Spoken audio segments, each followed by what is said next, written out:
Disa orë pas paralajmërimit dramatik të ministrit gjerman të mbrojtjes Boris Pistorius se Evropa mund të ketë përjetuar verën e saj të fundit në paqe, një zyrtar tjetër doli përpara për të argumentuar se zgjerimi i luftës në kontinentin e vjetër po bëhet gjithnjë më i dukshëm.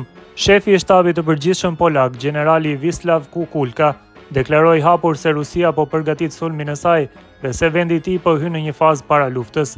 Armiku ka filluar të përgatitet për luftë, po krijon kushtet që synojnë minimin e besimit të publikut tek qeveria, forcat e armatosura dhe policia, si dhe po përgatit terrenin për një agresion të mundshëm në tokën polake, tha Wisław Kukulka.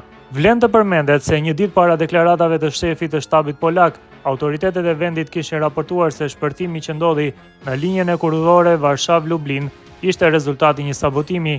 Shpërtimi që shkatroi një linje kurorore në rrugën Varshav-Lublin të dielën u shkaktua nga sabotimi, deklaroi kryeministri polak Donald Tusk, duke vënë në dukje se ishte vendosur një pajisje shpërthyese në Kurudh.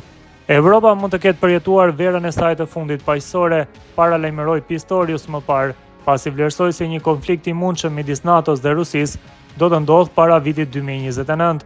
Deklaratat e këtyre provokuan një reagim të menjëhershëm nga Moska. Pistorius tha se deri vonë Gjermania dhe NATO e konsideronin të mundur një sulm rus ndaj aleancës nga viti 2029 në vazhdim, por vlerësimet më të fundit flasin për një përshkallëzim të mundshëm që në vitin 2028. Disa historianë ushtarak besojnë se ne kemi përjetuar tashmë verën e fundit në paqe, u shpreh ai. Ministri gjerman theksoi se vendet e NATO-s duhet urgjentisht të modernizohen dhe të riarmatosen, duke vënë në dukje se Gjermania është tashmë në fazë përgatitjeje.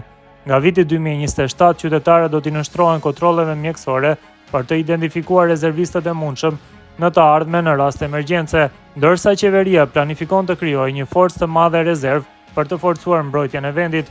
Kancelari Friedrich Merz ka deklaruar se qëllimi i tij është ta bëjë Banduazerin forcën më të fortë ushtarake në Europë. Pistorius ka thënë gjithashtu se nëse Gjermania sulmohet, ajo është gati t'i vrasë ushtarët rus. Sipas tij, paqja mund të sigurohet vetëm me forcë dhe gatishmëri për mbrojtje, një pozicion që pasqyron ngurtësimin e qëndrimit gjerman ndaj Moskës. Pas këtyre deklaratave, nuk kemi asnjë dyshim se kush po vepron si agresori, u përgjigj Kremlini.